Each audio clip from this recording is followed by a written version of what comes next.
여러분 안녕하세요. 오늘은 우리가 함께 꼭 붙잡아야 할 주제를 나누고 싶습니다. 바로 기도입니다. 기도는 단순한 종교적 행위가 아닙니다. 기도는 하나님과 만나는 자리입니다. 성경은 이렇게 말씀합니다. 너희는 내게 부르짖으라. 내가 내게 응답하겠고 내가 알지 못하는 크고 은밀한 일을 내게 보이리라. 예레미야 33장 3절 말씀.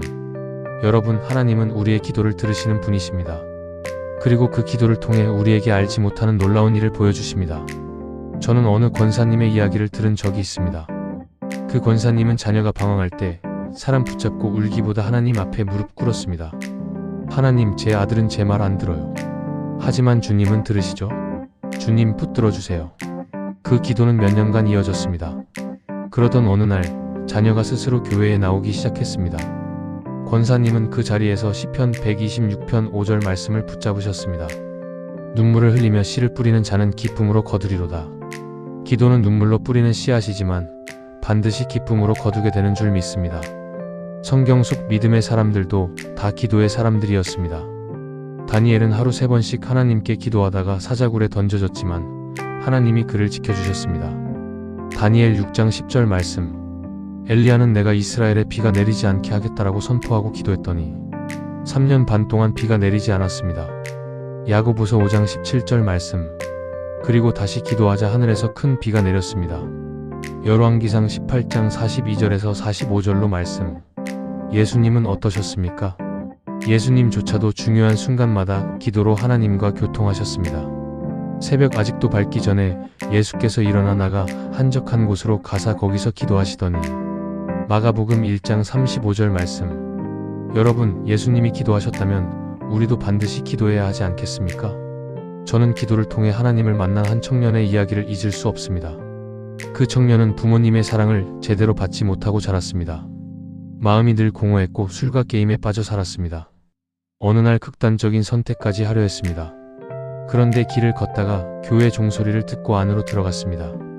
그 청년은 아무것도 할 줄 몰라서 그냥 무릎 꿇고 울기 시작했습니다. 하나님, 저 좀 살려주세요. 그 순간 요한복음 14장 27절 말씀이 그의 마음에 떠올랐습니다.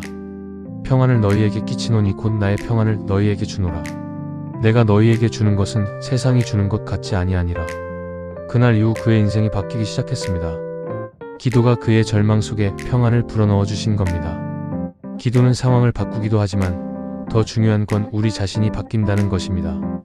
빌립보서 4장 6-7절은 이렇게 말합니다. 아무것도 염려하지 말고 다만 모든 일에 기도와 간구로 너희 구할 것을 감사함으로 하나님께 아뢰라. 그리하면 모든 지각에 뛰어난 하나님의 평강이 그리스도 예수 안에서 너희 마음과 생각을 지키시리라. 여러분, 우리가 기도하면 상황이 당장 변하지 않아도 내 마음이 변합니다. 내 마음의 평강이 임합니다. 그게 바로 기도의 기적입니다. 여러분, 기도의 능력은 내 능력을 넘어섭니다. 기도는 하나님의 능력을 끌어오는 통로입니다. 성경은 이렇게 말씀합니다. 너희가 악할지라도 좋은 것을 자식에게 줄 줄 알거든. 하물며 하늘에 계신 너희 아버지께서 구하는 자에게 좋은 것으로 주시지 않겠느냐. 마태복음 7장 11절 말씀. 우리는 때로 하나님께 왜 응답이 없으시냐고 원망하지만 사실 하나님은 가장 좋은 것을 준비하고 계십니다. 여러분, 기도의 응답은 항상 3가지 중 하나라고 하죠. 예스 즉시 허락하시는 응답, 노 거절하시는 응답. 그것이 우리에게 해롭기 때문입니다. 기다려 더 좋은 것을 주시려고 기다리게 하시는 응답. 이사야 40장 31절 말씀처럼 오직 여호와를 앙망하는 자는 새 힘을 얻으리니 독수리가 날개치며 올라감 같을 것이요 다른 박질하여도 곤비하지 아니하겠고 걸어가도 피곤하지 아니하리로다. 기다림 속에서 우리는 새 힘을 얻습니다. 한 가정의 간증을 나누고 싶습니다. 남편은 술에 빠져 살고 아내는 눈물로 사는 집이 있었습니다. 아내는 매일 새벽마다 기도했습니다. 하나님, 제 남편을 변화시켜 주세요. 제가 바꾸려고 하면 싸움만 납니다. 주님, 역사해 주세요. 몇 년이 지나도 아무 변화가 없었지만 아내는 포기하지 않았습니다. 그리고 어느 날 남편이 스스로 술을 끊고 교회에 나오기 시작했습니다. 지금은 교회 집사로 섬기고 있습니다. 여러분, 이게 바로 누가복음 18장의 과부의 비유 아닙니까? 항상 기도하고 낙심하지 말아야 될 것을 비유로 말씀하셨다. 누가복음 18장 1절 말씀. 기도는 끈질기게 붙드는 것입니다. 그리고 그 끝에는 반드시 하나님의 응답이 있습니다. 여러분, 기도는 이론이 아니라 실제입니다.